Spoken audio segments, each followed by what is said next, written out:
Au revoir, Lucie. Tu me manqueras. Mais vous aussi, vous me manquerez. C'est surtout ma petite Sophie. Oui, je sais. Et Sophie t'aime beaucoup. Lucie, je ne vous oublierai jamais. Je ne veux pas que tu t'en ailles. Il le faut, mademoiselle Sophie. Mais je reviendrai vous voir. C'est promis. Quand vous serez un peu plus grande. Madame m'appelle. Adieu, Lucie.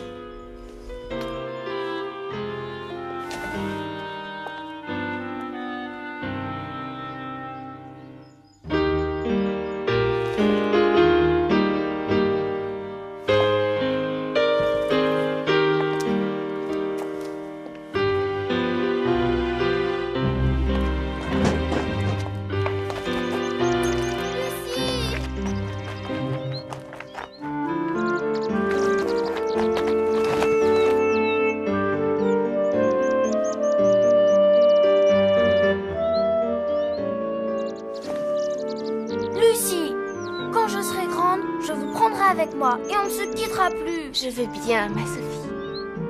Paul vous attend.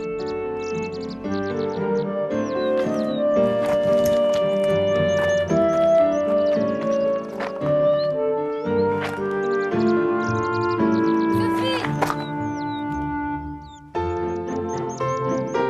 Quand je serai grande, c'est moi qui déciderai. Ne pleure pas, je ne pleure pas.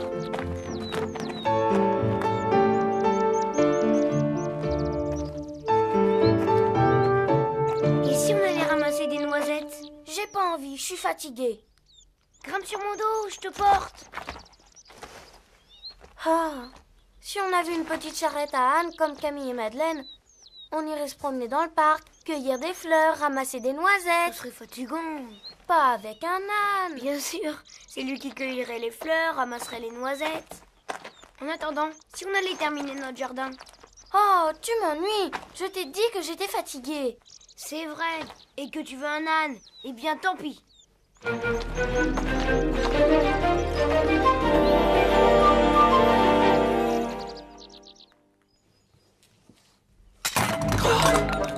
Ma bonne Marthe, que vous arrive-t-il? Je vous trouve bien maladroite aujourd'hui. Pardon, madame, c'est cette pauvre Lucie. J'ai bien de la peine pour elle. Ne vous inquiétez donc pas pour Lucie. Je lui ai donné une recommandation pour une de mes amies qui cherche une domestique. C'est rapport à Sophie, madame. Elle l'a vue naître. Elles ne se sont jamais quittées. C'est bien triste. Je ne me suis pas séparée de Lucie de gaieté de cœur, Marthe. Mais il le fallait. La dernière incartade de Sophie a mis ses jours en danger. Lucie n'avait aucune autorité sur Sophie.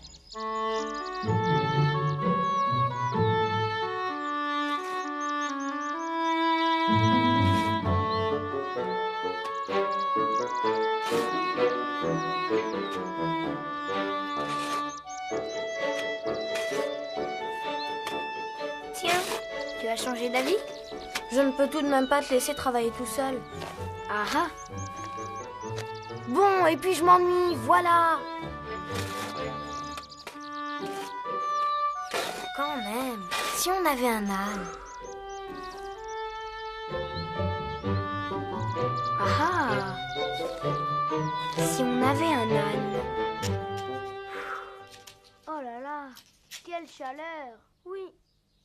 Et pourtant, il nous faut amener de la terre pour notre jardin. Si seulement nous avions une charrette pour la transporter, notre travail serait plus facile. Et si nous allions chercher les grosses boîtes du potager? N'y pense pas, j'ai déjà essayé. C'était trop lourd. La brouette a versé et moi avec. Si nous avions un âne et une petite charrette... Ah oui, comme Camille et Madeleine. Elles en ont de la chance. Attends, Paul, j'ai une idée. Je me méfie de tes idées. Combien ma tante te donne-t-elle d'argent par semaine? 1 franc. Maman me donne la même chose. Cela nous fait donc 2 francs par semaine. En économisant, combien aurions-nous au bout d'un mois? Sans doute pas assez pour acheter un âne. J'ai trouvé! Demandons à ma tante et à maman de nous avancer l'argent de nos étrennes. Elles ne voudront pas. Qu'en sais-tu? Il faut leur demander.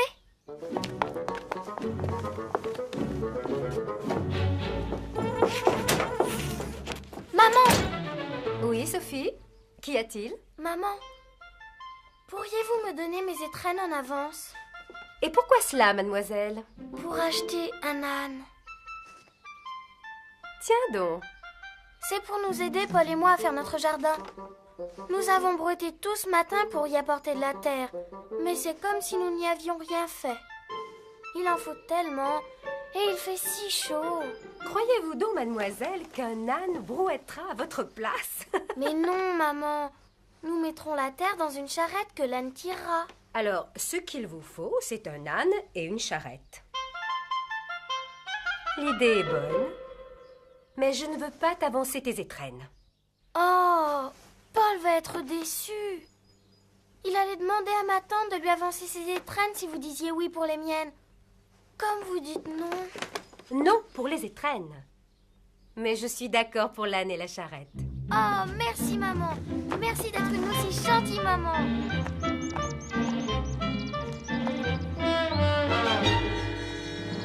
Venez, Lambert, venez. Maman veut que vous achetiez un âne. Un bourri? Un bourri? Mais qu'est-ce que c'est un bourri? Oh, oh, vous qui êtes si savant, vous ne savez pas ça? Un bourri, c'est un âne. Alors, ramenez-nous un bourri. Vite, Lambert. Lambert est prêt à partir, maman. Lambert doit d'abord finir de rentrer son avoine. Il ira demain. Demain? Oh non. Demain, Sophie. N'est-ce pas merveilleux? Merci, ma tante.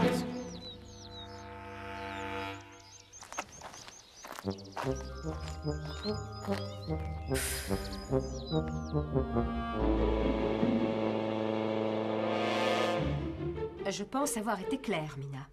Je veux de la fermeté. Vous voulez me voir, maman? Oui, Sophie, approche. Je te présente Mina, ta nouvelle bonne. Enchantée, mademoiselle Sophie. Bonjour. Sophie, Mina est là pour t'apprendre à obéir, à être raisonnable. Vous pouvez compter sur moi, madame. Je peux sortir, maman? Paul m'attend. Oui, tu peux.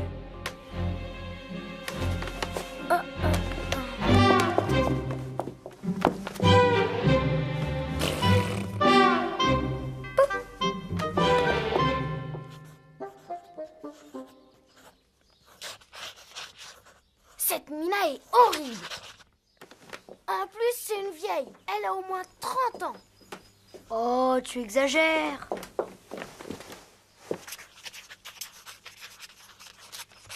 Voilà son portrait. C'est ce dessin que tu vas offrir à Camille et Madeleine? Bien sûr que non.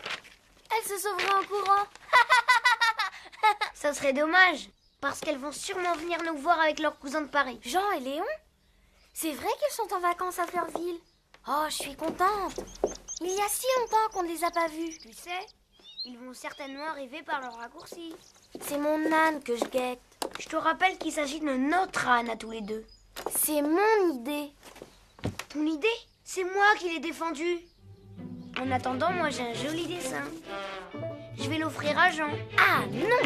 C'est moi qui dois offrir un dessin à Jean.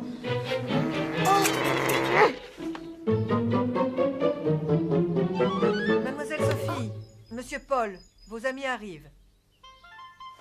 Merci Mina, nous descendons. Merci, Paul. Et pardon, je ne sais C'est pas. comme j'ai parlé de Jean. Je sais bien que t'as un petit faible pour lui.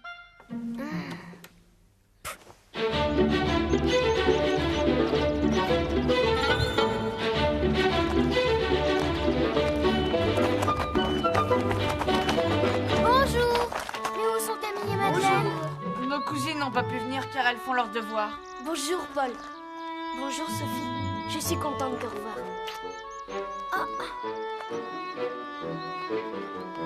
Lambert, vous avez trouvé mon âne? Où est-il? Toujours aussi pressé. Quelle élégance! Eh bien voilà, Léon, puisque ma robe te plaît. Elle vient de Paris. Vous allez chercher mon âne? Je vais voir au pays, mademoiselle, si j'en trouve un bien docile, mais je crains qu'il ne vous faille attendre. Attendre? Oh non! Vous allez avoir un âne? Alors moi, très franchement, je n'aime pas les ânes. Oh, vous, monsieur le Parisien, vous n'aimez jamais rien. Et si on préparait la litière de notre futur compagnon? Voilà une excellente idée. Le premier arrive aux écuries.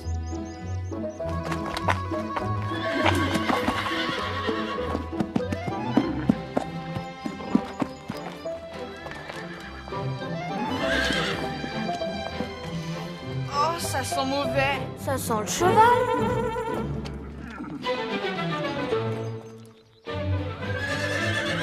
Ah, ces Parisiens.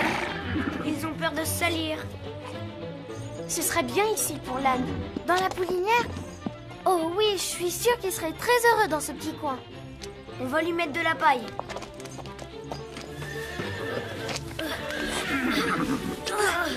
Attention, Léon, ne te fatigue pas trop. On sait bien que tu es fragile. Laissez-moi faire, je suis le plus grand.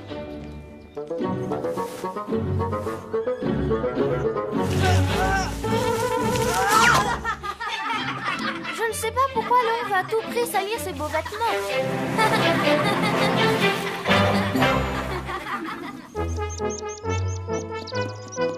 Le voilà, le voilà.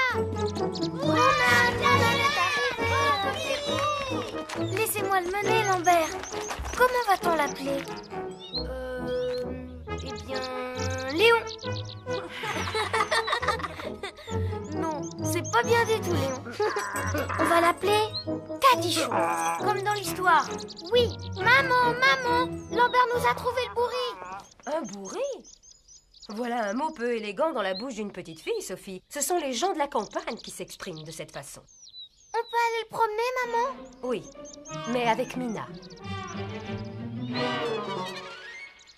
Bon, c'est à nous maintenant. Quand on sera arrivé à l'arbre. Désolée, mademoiselle Sophie. Voilà 2 heures que nous marchons et j'ai affaire. Après l'arbre, nous rentrerons Cadichon à l'écurie. Il y a d'autres jeux un peu moins bébés. Cadichon est gentil. Nous pourrons peut-être continuer seuls. Mais oui, bien sûr. Il faut d'abord demander la permission à madame. J'y vais. Non, nous y allons ensemble.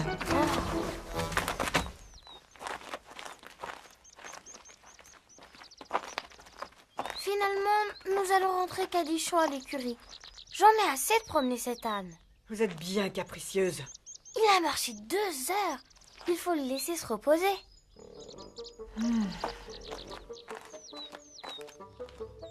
Inutile de déranger maman. Cadichon est doux comme un agneau. Ah! Enfin débarrassé de cette minard!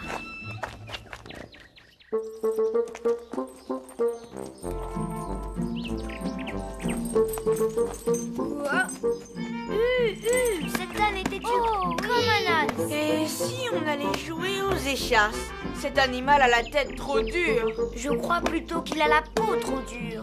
On dirait qu'il ne sait rien. C'est bien pour ça que je n'aime pas les ânes, ils sont ennuyeux. Je reconnais bien là ton optimisme, Léon. J'ai une idée, attendez-moi.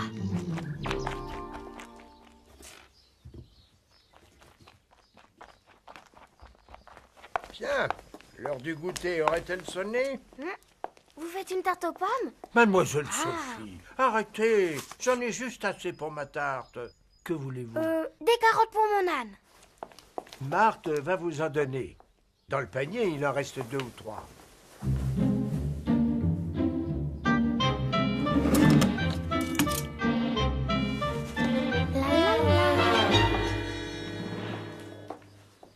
Merci. Je préfère la voir comme ça. Avec ça, il va avancer, vous allez voir. C'est ridicule. Fais attention, Sophie. Elle me fait peur. Cadichon à la peau dure, il ne sentira rien. Tiens.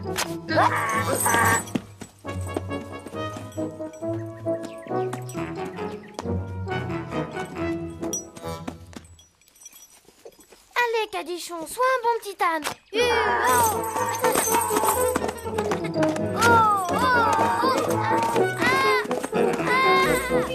Je vous avais prévenu. Au secours!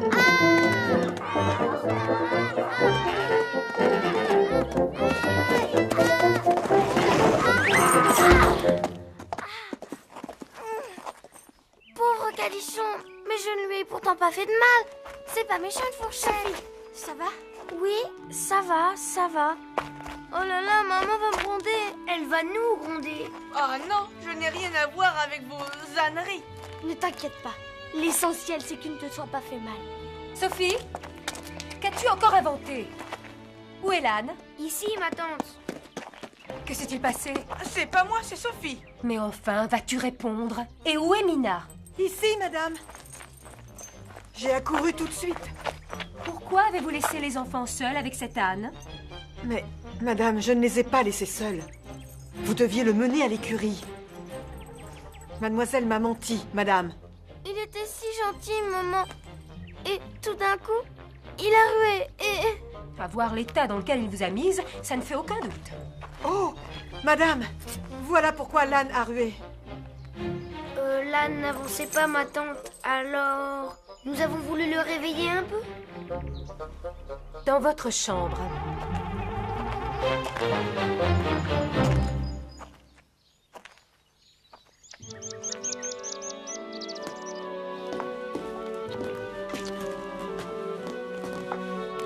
Mais où est donc Sophie? Elle est punie. Tu baisses les yeux? C'est donc que tu as quelque chose à te reprocher? Aurais-tu fait accuser ta cousine à ta place? Nous en parlerons plus tard. Il y a chez ce garçon quelque chose de sournois qui m'exaspère. Et que diriez-vous si vous étiez la mère de Sophie? Oh, moi j'aurais une fille, ma chère. J'espère que Paul ne vous cause pas trop de tracas. Nous sommes si heureux que vous vouliez bien le garder avec vous. Paul est un garçon délicieux. Il ne me dérange pas, bien au contraire. C'est un très bon exemple pour Sophie. Elle calme un peu ses ardeurs. Et puis ses deux enfants s'adorent. Ils font plaisir à voir.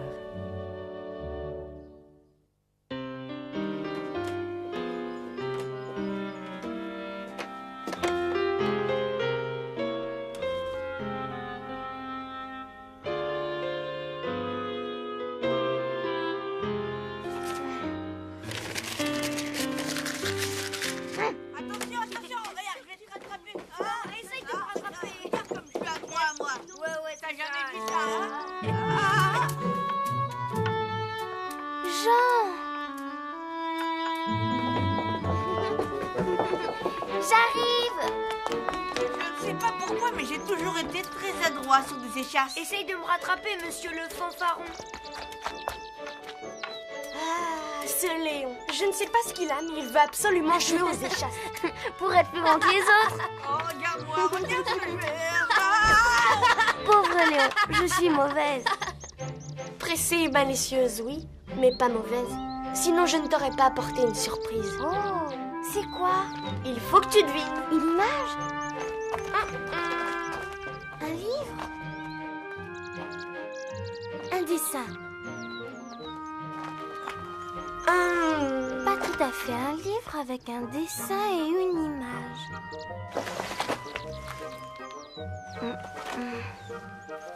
Oh, qu'il est joli. Mais qu'est-ce que c'est? C'est Paris? Oui, les Tuileries. Regarde. Oh, un âne.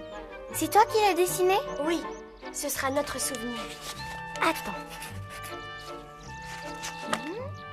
Voilà, maintenant c'est notre dessin à tous les deux. J'ai une idée.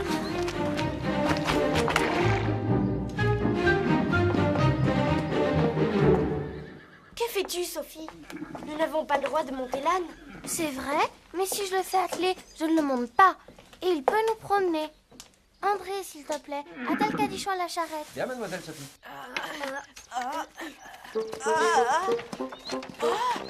Venez, on va se promener. Que va dire ma tante? Elle m'a interdit de monter l'âne, mais pas d'être assise dans la voiture qu'il tire. Je n'y toucherai pas.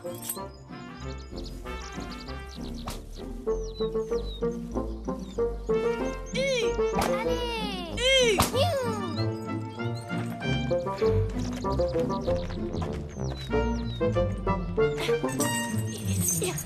Les coquins!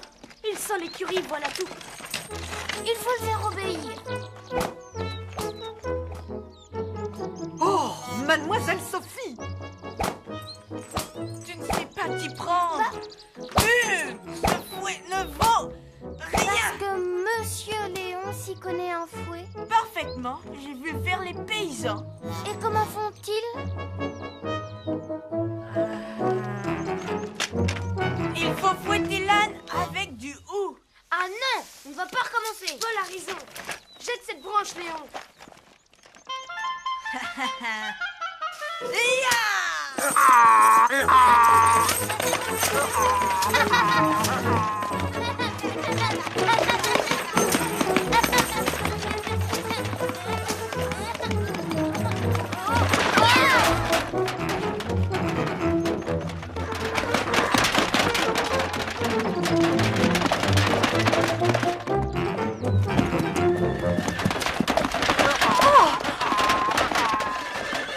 Et pourtant, j'ai pas touché à l'âne. Oh, je m'en veux. C'est cet âne. Les paysans, ils font comme ça, je vous assure. Madame, vous avez interdit de monter l'âne. Mais je n'ai pas monté l'âne. Oh, ne jouez pas avec moi, petite. Je sais qui vous êtes. Et vous allez apprendre à me connaître. Je vous préviens que je n'ai rien à voir avec votre Lucie. Parce que moi, je resterai.